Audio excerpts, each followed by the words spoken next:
In Harry Potter and the Chamber of Secrets, we are introduced to the concept of mudbloods and purebloods. Mudbloods, obviously, being a person like Hermione Granger, who was born with neither parent being a witch or wizard. As we learn in the books, the magical ability of a person has nothing to do with their parentage. Hermione is a perfect example of this, as her magical skills are far beyond any of her peers. Now, this prejudice against mudbloods, or muggleborns, that many witches and wizards have, must have come from somewhere.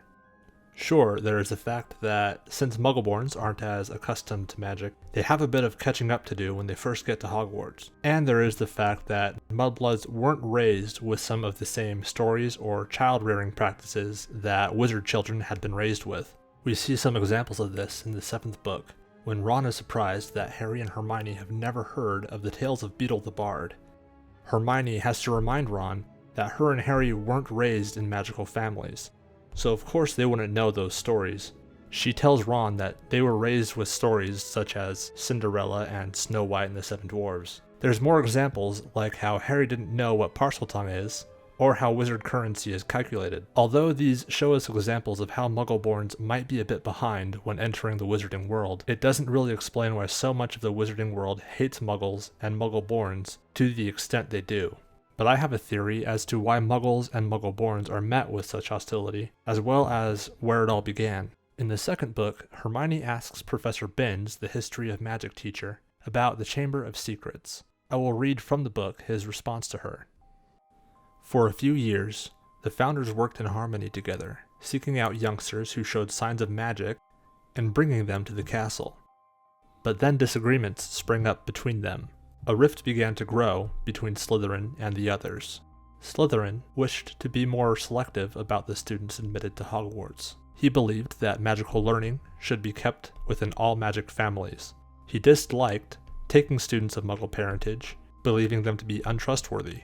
After a while, there was a serious argument on the subject between Slytherin and Gryffindor, and Slytherin left the school. The story goes that Slytherin had built a hidden chamber in the castle, of which the other founders knew nothing. Slytherin, according to the legend, sealed the Chamber of Secrets so that none would be able to open it until his own true heir arrived at the school. The heir alone would be able to unseal the Chamber of Secrets, unleash the horror within, and use it to purge the school of all who were unworthy to study magic.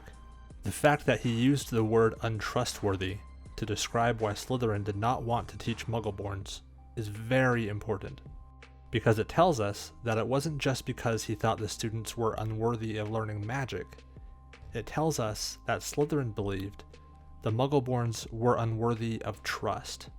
In the 5th book, the Sorting Hat sings a song which tells us that Gryffindor and Slytherin were once very good friends. The fact that Slytherin was once great friends with one of history's most famously benevolent wizards implies he wasn't always as evil as we might think, and for Slytherin to not only leave his friends, leave the school, and build a secret chamber containing a monster to slaughter children, all because he didn't trust muggleborns, leads me to believe that there is much, much more to the story. Now that's about all we have as far as what's canon, so taking some words from Dumbledore, from this point forth, we shall be leaving the firm foundation of fact, and journeying together through the murky marshes of memory into thickets of wildest guesswork. When the 4 founders were still alive, there was likely a war between Muggles and the magical world, a war in which huge numbers of witches and wizards died. Hence the need to build Hogwarts, a hidden castle where young children can go to be protected from the war while learning magic, many of whom no longer have parents to teach them because of this war. You might be thinking, a Muggle would have no chance against a wizard, especially before guns were even invented, and I agree, unless those Muggles had allies who had other ways of defeating wizards. Consider this.